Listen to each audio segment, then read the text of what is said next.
मेरी पहेली का बेटा काफी देर से कोशिश कर रहा था, लेकिन काम मुकम्मल हो ही नहीं पा रहा था। मैं काफी जवान और खूबसूरत थी।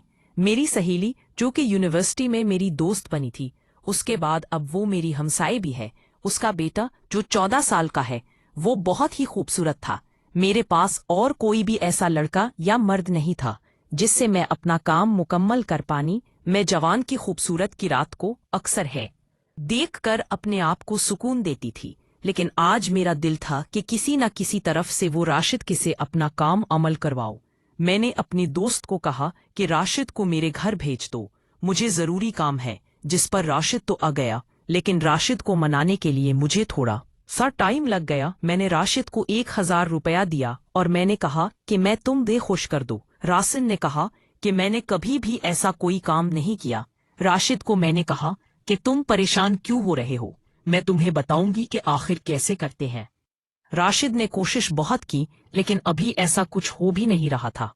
मैंने देखा कि राशिद, जो कुछ भी उसके पास था, वो एक नॉर्मल इंसान से काफी प्यारा और खूबसूरत था। मैंने भी ऐसा पहले नहीं देखा था। मुझे वो बहुत ही पसंद आने लगा। पहले मैंने इसके साथ कुछ देर खेलने की कोशिश की। इसके बाद राशिद ने कहा कि मुझे समझ नहीं आ रही कि आंटी अब क्या करना है। मैंने कहा, तुम्हें परेशान होने की जरूरत नहीं। राशिद को मैंने पूछा कि ये आखिर तुमने इतना डार्क कैसे किया हुआ है, तुम खेलते भी हो या नहीं। उसने कहा कि मैं खुद तो नहीं खेलता, लेकिन मेरे बहुत सारे दोस्त हैं। क्योंकि राशिद देखने में बहुत ज्यादा खूबसूरत था, मुझे पहले भी इस पर शक था कि शायद उसे कोई बुरी आदत है, लेकिन अब तो मुझे पता चल चुका था कि वो दूसरे लड़कों के साथ अक्सर ऐसा खेल खेलता है। बहुत सारे लोग जो कि राशिद के साथ खेल चुके थे, लेकिन राशिद ने कभी भी है फैला था। राशिद कहता है कि पहले मेरे दोस्त मुझे ले जाते थे और हम अक्सर खेलते थे और मुझे पैसे भी देते थे और खाना भी खिलाते थे। मैंने कहा कि आज तुम जो काम करने जा रहे हो, ये उसके बिल्कुल उल्ट और बरक्स है। तो मैं अब जो कुछ करना है, वो जैसे मैं कहूंगी तुम्हें वैसे करना पड़ेगा।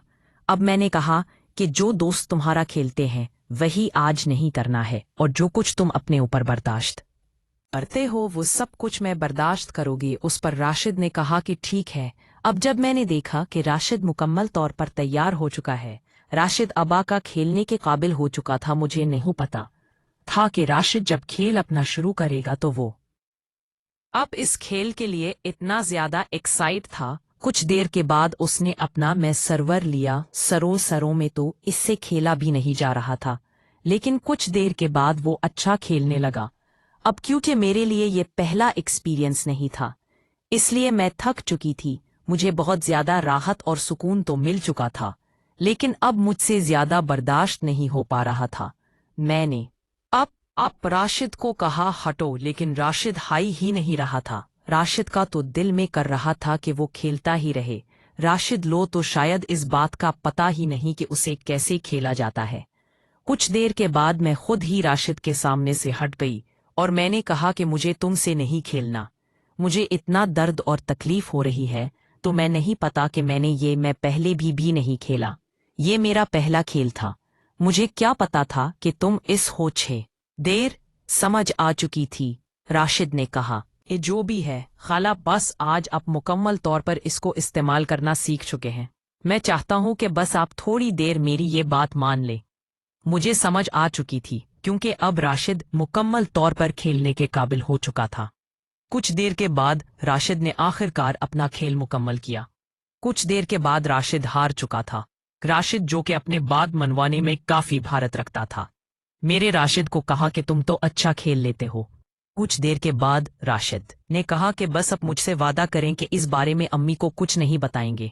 मैंने कहा नहीं, ऐसी बात क्यों सोच रहे हो, मैं कभी भी किसी को कुछ नहीं बताऊंगी। इसके बाद राशिद और मैंने काफी अच्छा वक्त गुजारा। मुझे काफी अच्छा लगने लगा था। इसके बाद मैंने राशिद को कहा कि अब तुम जाओ, तुम्हारी माँ को पता चल गया तो बहुत बुरा होगा। मुझे राशिद अपना नंबर देकर चला गया। कुछ देर के बाद राशिद घर पहुंच चुका था। राशिद अक्सर रात को भी घर से निकल आता था और राशिद की माँ उस पर इतना तशक नहीं करती थी। राशिद को मैंने रात 8 बजे कॉल ली, क्या तुम मेरे फिर आ सकते हो? राशिद ने कहा कि हाँ। शौहर घर मैं नहीं होते थे वो तो सऊदी अरब। क्यों नहीं राशिद मेरे घर आ चुका था, क्योंकि मेरे में होते थे इसलिए। मैं शायद अब ज्यादा से ज्यादा वक्त राशिद के साथ गुजार सकती थी। राशिद को मैंने कहा कि आज बस मैं अपने तरीके से तुम्हारे साथ खेलना चाहती हूँ, क्योंकि मैं बहुत सारी मूवीज देखी, पैसे एक दूसरे के साथ वक्त गुजारते हैं। आज मैंने कहा कि मैं बिल्कुल अपने तरीके से खेलना जानती हूँ। मैंने बहुत सारी मूवी देखी थी, उसमें खोल कर कैसे खेलते हैं मुझे अच्छी तरह से पता था। मैंने राशिद को कहा कि बस तुम मेरी बात मानते जाओगे जैसे जैसे मैं कहूंगी। मुझे नहीं पता था कि राशिद में इतनी ताकत है कि वो काफी अच्छा हील सकता है। मैं जब उसके साथ खेल रही थी तो काफी अच्छा वक्त तो गुजर गया। राशिद अभी तक खेलने के काबिल था। मुझे तो लगा था कि राशिद थक जाए, लेकिन राशिद अभी तक नहीं थका था। राशिद और मैंने ये 1-2 घंटे अच्छा खेला और उसके बाद 10 बजने के करीब था। राशिद को मैंने कहा कि तेज आओ, किसी ने देख लिया तो बैतमा होगा। फिर दरवाजे पर ही मैंने फी में देखा, कोई भी नहीं था, और उसके बाद राशिद घर चला गया। इस तरह राशिद और मैंने काफी अच्छा वक्त गुजारा। कुछ अरसे बाद मेरे शौहर वापस आ चुके थे और उसके बाद फिर मैं राशन से कभी भी राब्ते हुए नहीं थी। मुझे शक होने लगा था कि राशिद नगर किसी को बता दिया तो बहुत बुरा होगा, इसलिए मुझे भी अब पिज्जा डिलीवरी पार्ट। तो मैं जैसे ही कमरे में दाखिल हुआ, कभी सोच भी नहीं सकता था कि 4 खूबसूरत औरतें मौजूद थीं। वो शरबत पी रही थी। मैडम उसी वक्त उठकर मेरे पास आई। मैडम नफ साहब ने कहा, ये मेरी दोस्त है। मैंने कहा कि मैडम मैं यहाँ से सिर्फ और सिर्फ आपके लिए आया हूँ। जिस पर मैडम रखसार ने कहा कि तुम मुझे नहीं जानते, तुमने अगर मेरी बात ना मानी तो मैं सच में पुलिस को बुलाया हूँगी। उसके बाद तुम्हारे साथ क्या होगा तुम्हें शायद इस बात का अंदाजा ही नहीं। मैडम रखसार जो कहती है वो कर गुजरती है। मैं अब बहुत ही ज्यादा परेशान था। मैंने कहा कि मैडम मुझ में इतनी ताकत नहीं है कि मैं सबके साथ हेल्प पाऊं। मैं तो सिर्फ और सिर्फ आपके लिए आया हूं। पिछली बार आपके साथ मुझे काफी रहा था और सुकून मिला था। मैं तो सिर्फ और सिर्फ आप से प्यार करता हूं। मैं सिर्फ आपके लिए ही आया हूं। मैडम नक्सप ने कहा कि जो भी है उन सब के साथ तुम मिलकर खेलोगे। और मैं तुम्हें बता दूं, अगर आज तुम मेरी बात माने बगैर यहां से चले गए तो फिर तुम्हारे साथ क्या हो सकता है शायद तुम्हें इस बात का अंदाजा ही नहीं। मैं अब बहुत ही ज्यादा हैरान था, क्योंकि वो सब बड़ी उम्र की मैं खेल पाऊंगा। कुछ देर के बाद एक मैडम मेरे पास आई और उसने अपना खेल शुरू कर, और जैसे ही उसने अपना काम मुकम्मल किया मुझे बहुत ही ज्यादा कमजोरी हो रही सी। मैं नहीं पता था कि अब भी वो खेलने की ताकत रखता। अब अगले मैडम ने जैसे ही अगर मुझे छुआ तो मुझे जैसे करंट सा लगने लगा।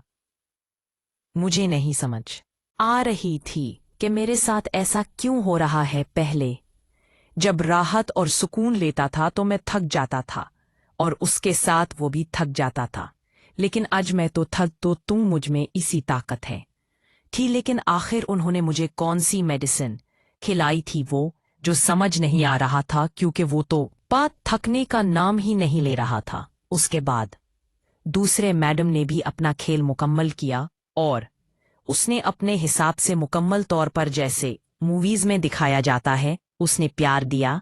अब 6 देर के बाद मैं बहुत ही ज्यादा परेशान हो चुका। एक मैडम ने एक इंजेक्शन लिया और बाजू पर लिया, मेरे इंजेक्शन लगा दिया। इस इंजेक्शन में क्या था मुझे नहीं समझ रही थी। उसके बाद वो सब मिलकर जैसे मुझे नोच रही हो। मुझे समझ नहीं आ रहा था कि मैं अब क्या करूं, और वो अच्छी तरह से सोचा कि यही कोई छोटा मोटा काम कर लूंगा। खेल रही थी, उन्हें काफी रात और सुकून मिल रहा था, लेकिन अब शायद मुझ में इतनी ताकत नहीं ही। मैं जैसे बेहोश हो रहा था।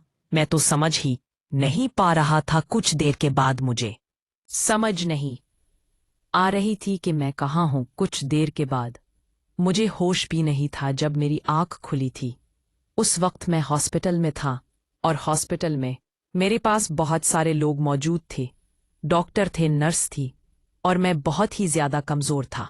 डॉक्टर ने उस वक्त मुझे कहा कि तुम हमें रोड के पास से मिले हो, तुमने आखिर ऐसा क्या किया है। तुम बहुत ही कमजोर थे और तुम्हारे जिस्म में इतनी ताकत नहीं थी। मुझे अब वो रात का मुकम्मल सीन आंखों में था।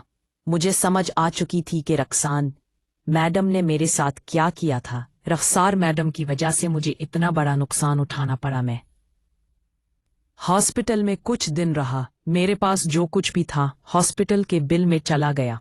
अब मैं बहुत ही ज्यादा परेशान था। अब मैं वो जॉब छोड़ चुका था क्योंकि वीजा डिलीवरी की वजह से मेरी जिंदगी बर्बाद चुकी थी। मैं अब वहां से कहीं दूर चला जाना हो अब चाहता था। अब मैं कहूँ वापस आ चुका था। मैंने सोचा कि यही कोई छोटा मोटा काम कर लूंगा। अब मैं वापस नहीं जाऊंगा। उसके बाद मैंने वहां एक छोटी सी दुकान बना ली और शादी करके अपनी जिंदगी का आगाज। मैडम रख्सार जब भी मुझे याद आती समझे बहुत ही ज्यादा गुस्सा आता था क्योंकि मैडम रख्सार की वजह से मेरी जिंदगी बर्बाद हो चुकी थी।